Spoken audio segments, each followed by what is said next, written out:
নমস্কার বন্ধুরা, রাধে রাধে। তো তোমাদের জন্য আবার একটা নতুন ব্লগ নিয়ে আসলাম। আশা করি অনেকটাই ভালো লাগবে, স্কিপ না করে পুরো ব্লগটা দেখবে।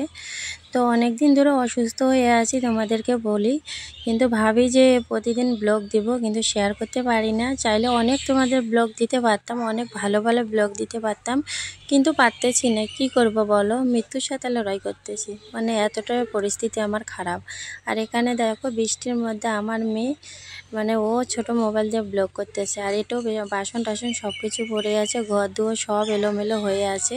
তো তোমাদেরকে অনেক দিন ধরে আমার রান্নাঘরটা শেয়ার করি নাই, আজকে একটু শেয়ার করলাম। তো এখনও যে আমি ভয়েস দিচ্ছি, আমার শরীর খুবই খারাপ। আর এখানে আমার বড় শুয়ে আছে আর সব কিছু ফেলাই দিয়েছে।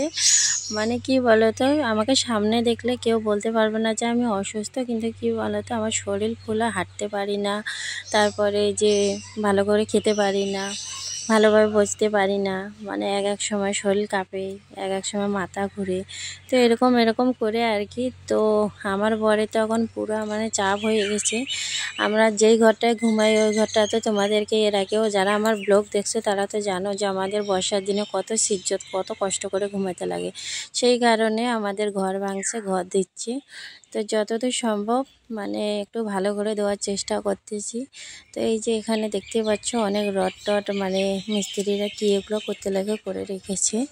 তো কি বলো তো, ঘর দিল, মনের মধ্যে খুশি নাই, আনন্দ নাই, কিচ্ছু নাই। কারণ আমাকে নিয়ে সবাই চিন্তিত যে আমি কি আদৌ আমি যে কতটা সুস্থ হচ্ছি, কতটা অসুস্থ হচ্ছি। ডাক্তারের কাছে গেলে কোনো রিপোর্টে কিচ্ছু ধরা পড়ে না। আর এদিকে আমি চলতে পারি না, খেতে পারি না, মানে কোনো কাজ করতে পারি না, এরকম অবস্থা। তো তবুও কী করব। আমার খবর শোনার পরে আমার শাশুড়ি মা আসলেও, কিন্তু ব্লগ করতে পারি না, চাইলে অনেক ব্লগ করতে পারতাম। তো আমার দেওরের মেয়েও আসছিলো। তো আমার শাশুড়ি মায়ের রান্নাবান্না সব করতেছে, আমি হালকা পাতলা কয়েকটা করে কাজ করতেছি। তো কি আর করব, কি করা যায় জানি না, কবে ভগবান আমাকে সেই দিন দিবে যে আগের মতন আমি চলতে পারবো।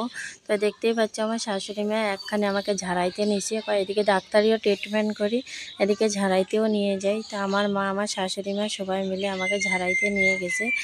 তো ব্লগ করতেছি, বলতেছে ব্লগ করিস না, মনে শান্তি নাই। তো আগের দিন আসছি এক জায়গা থেকে ঝাড়াই, পরের দিন দেখো আমার পর আবার এক জায়গায় ঝাড়াইতে নিয়ে গেছে। এই জায়গাটা আমি চিনি না, নতুন করে গেলাম। তো জানি না আদৌ আমার কপালে কি আছে, ভগবানে আমার কপালে কি রাখছে। তোমরা সবাই আশীর্বাদ করো।